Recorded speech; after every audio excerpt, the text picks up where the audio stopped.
It's This Week in Creationism, episode 12, recorded November 9th, 2021. I'm your host, Joel Duff, and here we look at all the recent headlines in the world of creationism. This week, the Tower of Babel, DNA mutations, dragonflies, a visit to the Ark Encounter, and more. Let's kick it off with the Tower of Babel. And actually, we'll return to the Tower of Babel toward the end. Um, Answers in Genesis has an article by Ken Ham, Rebuilding Babel, Three Reasons for AIG's Future Plans. And if you hadn't heard, the Ark Encounter theme park is adding a new attraction in the next couple of years, and that is the Tower of Babel, among a number of other different things. And apparently, this raised something of a I suspect they got some feedback from their followers. Like the Tower of Babel, isn't that associated with bad things, right? I mean, why should we have a Tower of Babel? I mean, that's a monument to man's narcissism, really, right? But Canahan wants to I don't use the word redeem, but he wants to turn the Tower of Babel into something good, right? And so he seems to have felt compelled to write another article about why we're doing this, probably because of the feedback they've gotten. And so they have a couple of different reasons for it. Honestly, it's really hard to explain those reasons.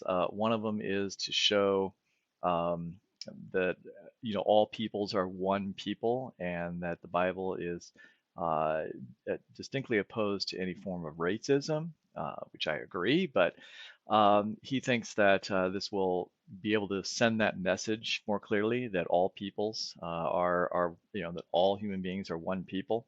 Apparently, in the Tower of Babel, they're going to have a massive depiction of how all the peoples of Earth are descendants of Noah's family and sort of like where they've all gone. I assume this will build on the work of Nathaniel Jeanson, who's been doing his stuff with the Y chromosome and other genetics, and he has sort of what he calls a series of the new what is it, the new history of the human race. And he has a forthcoming book on that topic, and so I think that'll form something at the core of some of the science behind us all being one family descendant of Noah. But um, the Babel also has something to do with exposing the lies of critical race theory and a bunch of other social issues, right? I mean, it really is a monument to his, social culture wars that he's really really pushing, and this is an attraction that's going to bring people in to sort of understand the cultural wars from this proper biblical perspective in Ken Ham's mind. This is just the latest in a series of additions to the Ark Encounter, and as you're going to see later, I visited the Ark Encounter just this past week, and so was able to see all the different things that are there, and I will be talking about that later. Um, Second story from Answers in Genesis: DNA tangles. Are they evolutionary hotspots? This one caught my attention, seeing how I'm interested in DNA. Get the answers. Okay. Are DNA tangles, or are tangles in DNA evolutionary hotspots? Evolutionists explain potential source of new information in DNA through tangles. Now there's a catchy word, right? New information, and that raises the hackles of Answers in Genesis and others, because in their minds, no new information can actually be added to the creation after the 6 days of creation. Any information is just remixed, repackaged information. It's not actually ever new information. Um, and so they're going to have to explain that away, right? So that's what it's saying, though it really highlights the created complexity of genetics, that genetics is really complicated and it can do all kinds of things. And it was designed to do that. And so anything that is the result of this complexity is somehow not new information, but it is just the original design that allowed it to then express itself in different ways, even though those different ways might be new features. Those aren't considered new if they were pre-programmed, I guess you could say, for that to happen. It's a very short article. Ken Ham has Georgia Purdom, their resident geneticist, sort of comment on this article because it has to do with genetics. It's pretty clear in my mind that she only looked at the Science Daily sort of highlight of the paper and then makes a few comments about it and kind of turns it into something that's sort of like, well, that's not really new information. It's just re-scrambling, and it just shows that the genome is really complex and evolutionists don't really understand. I read the Science Daily feature, which is just a summation of a scientific paper, sort of hitting the big highlight. I went and looked up the original paper from Nature Communications, and wow, it's a really fascinating paper. So here's the title: A mutational hotspot that determines highly repeatable evolution can be built and broken by silent genetic changes. All right, I don't have time to unpack all this. I'll just get down, put it in a nutshell here. They took a strain of Pseudomonas, that's a soil bacteria, that normally is modal, meaning it can propel itself through the soil or move through the soil, right? It has the ability to propel itself.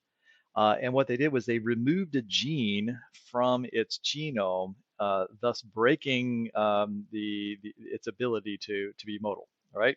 So damaged it in a way such that the cells are no longer modal. And then they grew these cells in flasks in different kinds of media, gave them different sorts of food. And really, they didn't give them a lot of food. And so the environment they grew them in was sort of like, okay, if you could learn how to be modal again, if you could learn how to move and search your environment, you'd be able to get more food. There'd be a huge advantage for that, right? So that's sort of the natural selective pressure they put them under, right? They're saying, hey, look, find new food and you will survive. Whereas if you aren't modal, you probably won't survive in this environment. So interesting what they found out, what they found happened is that almost every single one of the flasks that they grew these Pseudomonas strains in them where they had removed the gene, they all found a way to become modal again. Right? So they all changed something about their genome such that they could now move again and search for that food. But what was most fascinating about that is they found there was two different ways in two different strains of Pseudomonas that they had. One particular strain, this AR2 over here, if I can get my mouse to work here, this AR2, what they found is consistently the way that this particular strain of bacteria found a way, or you could say evolved the ability to be modal again, was not by remaking that gene that they had removed, right? That would be an unreasonable step, right? That I don't think any evolutionary biologist would think, oh, they could just remake that whole missing gene again. But they have hundreds of other genes, some of which do some similar functions. And what happened is there was a particular mutation that occurred over and over and over again in different lines that they were growing, because they grew these in multiple different flasks. And the same mutation kept happening over and over and over again. And each time that particular mutation happened, see this proportion of mutant lines, one, that would be all of them. Every single one of the mutant lines for this one grown in this particular media, the LB media, all obtain the ability or regain the ability to be modal by mutating a different gene, but always in the same way. That's what was so exciting about the papers, because it was repeatable. Like the same type of evolution happened repeatably over and over and over, resulting in motility. And then in this M9 media, they also found almost every single time the same mutation happened in the same gene. So there was one other gene in the genome that if you just changed it a little bit would cause a new interaction in its processes, allowing it to be able to be modal again. Now, this other strain, AR2SM, they grew that strain, multiple different copies of it in different flasks, and in these same two media. So they gave them the same, I guess we'll call it the same evolutionary pressure or the same challenge. They gave them the challenge, like, hey, here you are in an environment where if you were modal, you'd have an advantage. So if you can find a way to become modal, you're going to have an advantage. Every one of these colors is a different mutation in a different gene. So these are, well, actually, these are all the different mutations. And some of these are in different genes. And some of them that are in the same gene are in different places in that particular gene. And so for this particular strain of Pseudomonas, they managed to have mutations at a variety of different locations. And between LB and M9, they found different ways to become modal. So these are sort of look to be like kind of random mutations through the genome that happen to fall in locations that provided some advantage for the bacteria, allowing it to become modal again. And voila, they are then able to have an advantage over their friends and neighbors who didn't have that particular mutation. So why the difference between the two? Well, that goes back to the DNA tangles thing. What they found is that there's a I'll draw it here. It's just like you have a DNA and you have a long strand of DNA and it loops around on itself. DNA is often wound up around other proteins, and where it crosses over each other, it creates a place where it's harder to copy the DNA because of this crossing over situation. And as a result, there's more frequent mutations at that particular location. And this isn't like uh, earth-shattering news that there are locations in the genome that are more likely to mutate than others. But it just so happens that this particular location in this gene, in the DNA, happens to be in a particular gene, and when that site mutates, it changed the gene's function such that the cells became motile. But because this is a loop site that is consistent in that particular strain, just how the DNA is organized in the genome, and that particular loop is always in that particular position, that same mutation just kept happening over and over and over and over again because it's a mutational hotspot. And that's why all of these found a way to become modal in the same way. In fact, it's predictable, right? If you said if I did this experiment 25 more times, because now I understand that this genomic conformation and shape of the DNA and the interaction of this loop will create a hotspot where mutations will happen more often, I can predict that at that location, I will change the code there and result in the ability to change the gene's function. Now, going back to the whole new information thing, if you've removed a gene from the genome and essentially knocked out the function of what an organism can do, and then that organism can rearrange its genes or have mutations that change the functions of other genes to replace that function. In my mind, that's new information, right? That is the organism um, uh, identifying ways to change its function to give it more fitness. And this is a new way to have that fitness that they didn't have before. All right. Anyway, I thought it was an interesting example of mutations and fitness and so forth, and how organisms adapt to their environments. Let's quickly go through some other highlights from other creationist organizations from this week. Institute for Creation Research has put out a bunch of stuff. Here's an article on dragonflies that can fly some 3,500 miles across the open ocean. So an amazing feat, right, of engineering. And that's the emphasis on ICR. I mean, everything on ICR's page is really about engineering because they have a bunch of engineers there, including their president, Randy Gugliuzza. Um, and he also has another article, Why Reinvent the Wheel? And it's all about how you replace components. And, so in creation, why not just use basically a mechanics sort of process here would be reused somewhere else, because why reinvent the wheel? Why would God have made something new? And that explains common design in his mind, that there are different organisms that have used the same sets of genes and do things the same way because, well, why reinvent the wheel? Why make it do something different?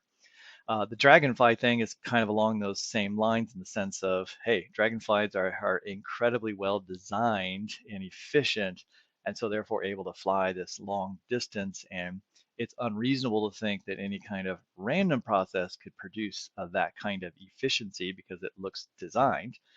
Um, I always find these examples kind of interesting, but a little frustrating because, for one thing, before the flood or in the original creation, why would the dragonflies need to fly that far? And I thought dragonflies didn't eat other things or kill other things, and they had other purposes.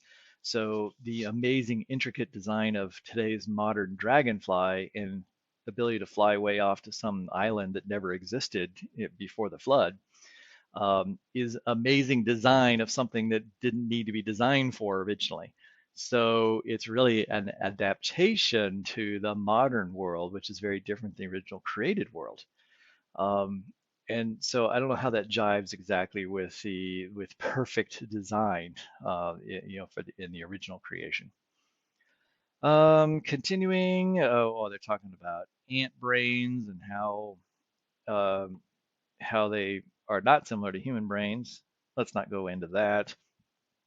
Let's talk about new proposed Babel site. So, all right, so Ken Ham's talking about the Tower of Babel, and he's building the Tower of Babel out down there in Kentucky.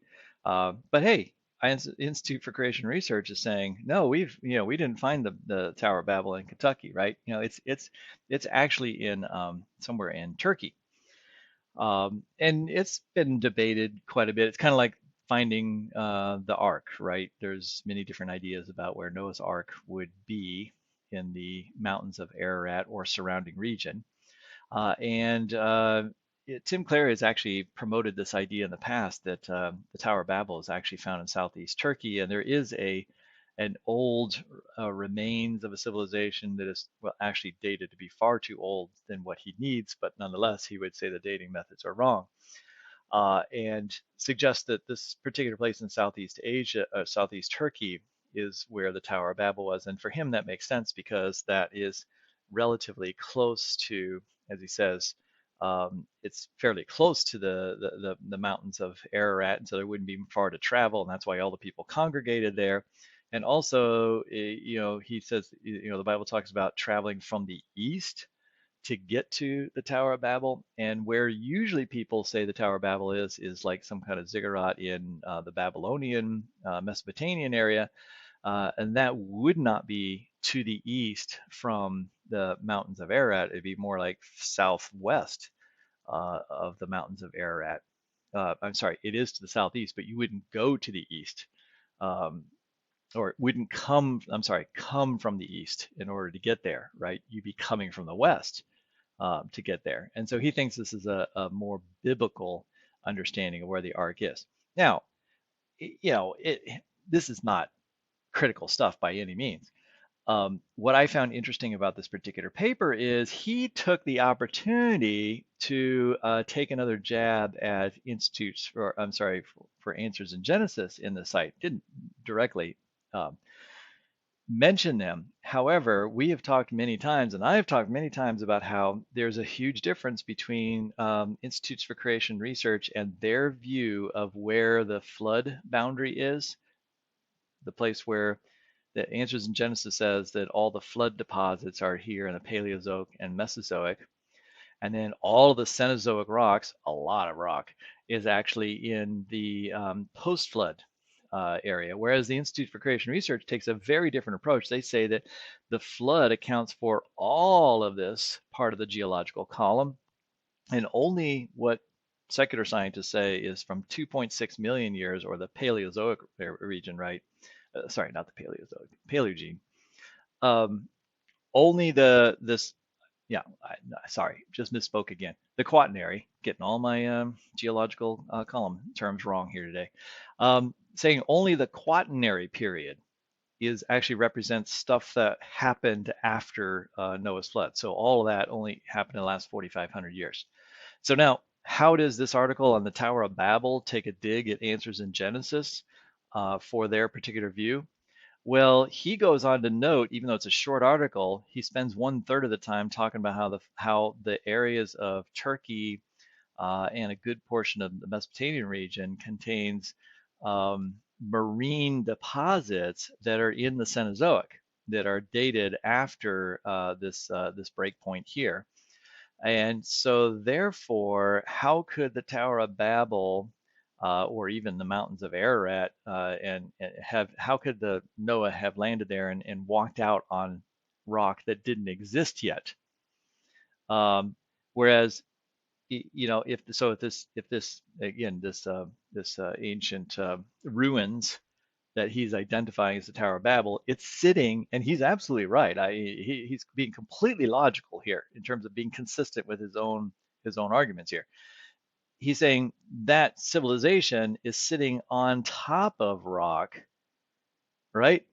That must have been part of the flood, because this is very soon after the flood, and now you're building stuff on top of this marine sediment. And besides, marine sediment would be produced during the flood, not after the flood, in this particular location. And so I think he's very rightly pointing out that this supports their idea that the flood, post-flood boundary is very, very high up in the geological column, and it doesn't make any sense for Answers in Genesis to place all that material underneath where this Tower of Babel would be as being post-flood deposits, because how would you build, a whole city, in a place that was still under rapid deposition of material at that time? Now, as I've mentioned before, there's a lot of problems with this particular flood, post-flood place, and Answers in Genesis has probably 100 reasons why ICR can't be right. And I agree with most of those reasons.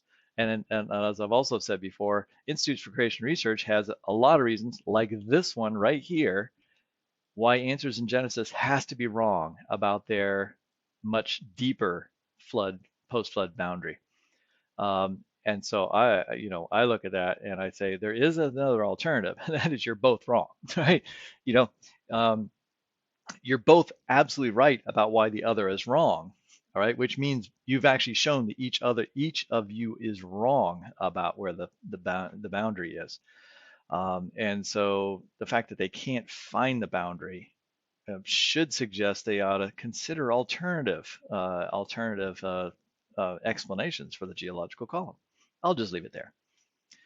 Let's go to the New Creation blog. Um, Ken Colson, he writes some really intriguing stuff, and here we have, did God use natural processes to create the universe? Well, that's a pretty provocative title for a creationist, right? Because most young Earth creationists are going to say that the first 6 days of creation represent the supernatural formation or the non-ordinary formation of the substance of the universe and the shaping of the universe and making all the organisms that live on Earth. And that doesn't feel like something that would be natural process, because when you see the word natural process, you usually think of providential process. So those would be like how God upholds the current way that things operate today, right? There are processes that are occurring, and we call them natural, but they're really God ordained processes that He is governing still to this day. But now Ken Colson is suggesting that maybe God used some natural processes, something you and I would recognize as a process, right? A physical process that we would identify through like our scientific processes, scientific system, as not supernatural, right? Not disobeying the normal way laws of the universe. And by the way, this is the entire article, right? So it's just a little short piece talking and basically saying, hey, look, most Christians think of supernatural as being the first 6 days, and then everything after that is just natural. But what if there are natural processes occurring there? And he points out a few situations in which, you know, when God says He's done things, those are things that we see as natural, but they are what God has done. They're His regular processes. And he concludes down here with, God is just as much involved in causing mountains to grow today as he was during the creation week. God using regular naturalistic mechanisms to form objects during the creation week in no way detracts from His glory any more than it detracts from His glory when sustaining the creation, using the exact same mechanisms today.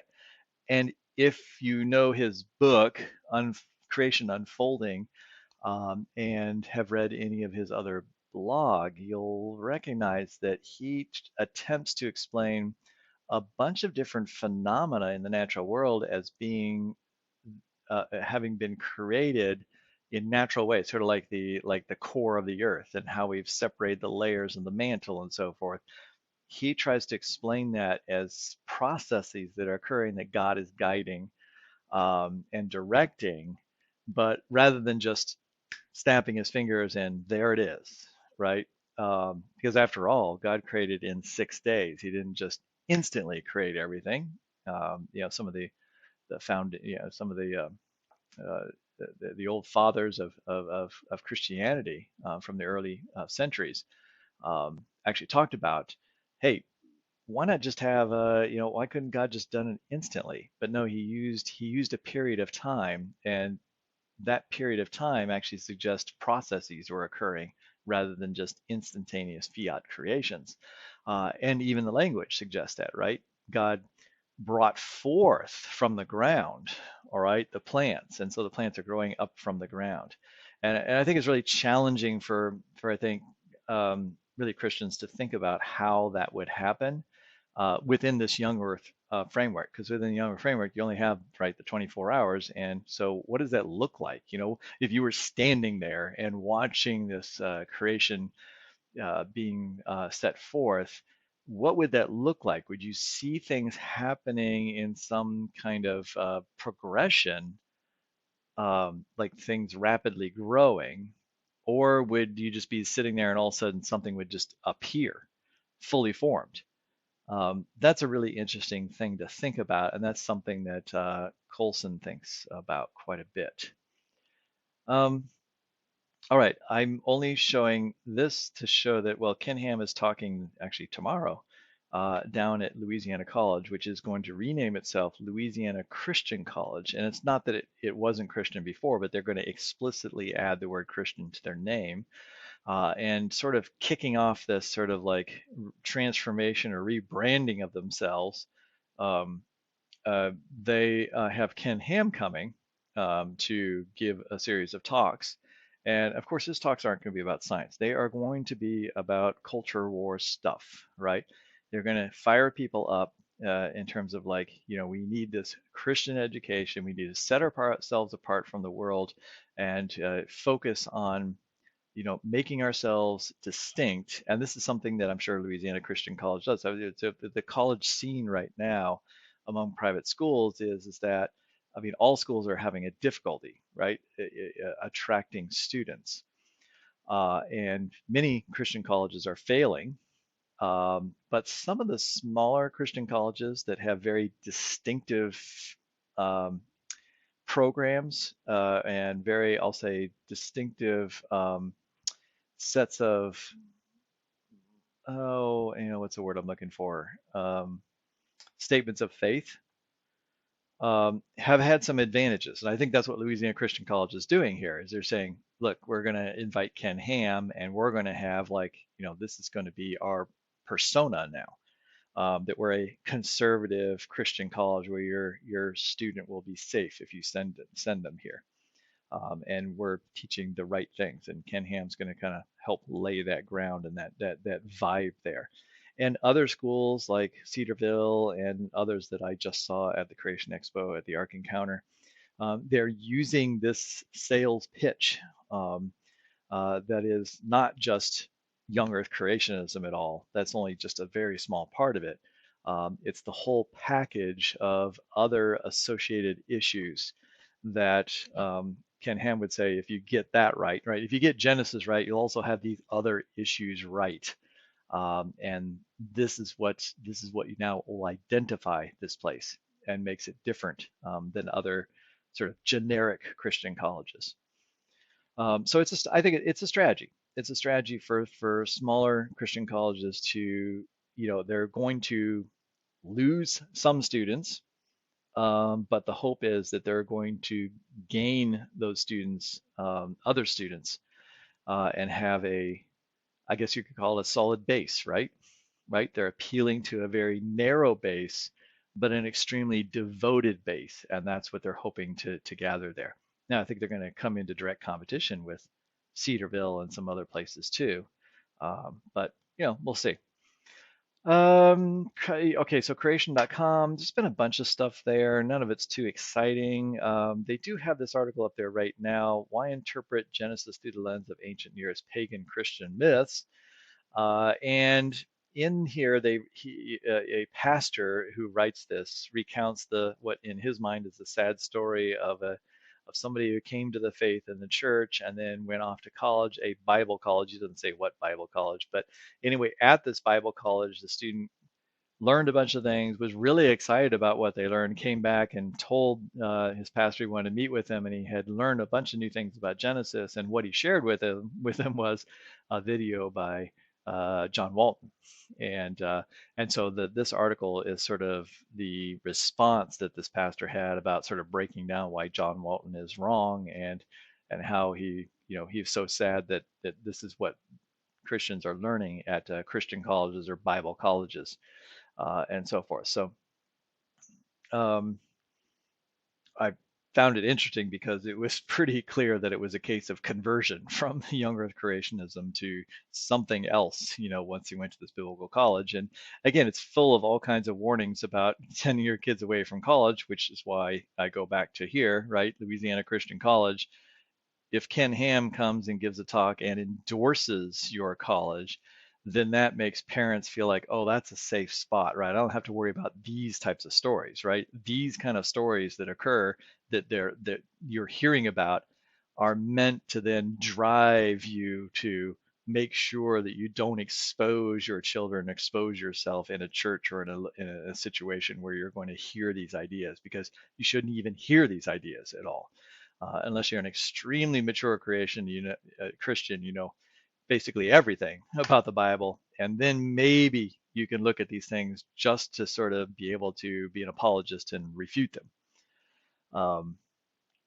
All right, so let's see, what else do I have? Oh yeah, that brings me to my teaser. So here's a picture I took last weekend at the Ark Encounter. And I've been to the Ark Encounter before. I visited just a week after it opened many years ago. And so I'm going to sort of give you some of my reflections in a separate video uh, about my return to the Ark Encounter and how it's changed, what's new going on there. I listened to a talk by Bodie Hoge, who is the son-in-law of Ken Ham, and I have a lot of a lot of things to say about that. And I visited a whole bunch of booths for the various colleges that were at the college expo there. Um, and so, yeah, so my visit to the Ark Encounter, that will come up, sometime in the next week or two. All right, so again, my name's Joel Duff, and I blog at thenaturalhistorian.com. So if you want to read rather than listen, and the views expressed here are not necessarily of that of my employer. Um, I thank you very much for listening, and we'll be back in a week with This Week in Creationism and find out what the latest headlines are in the world of creation.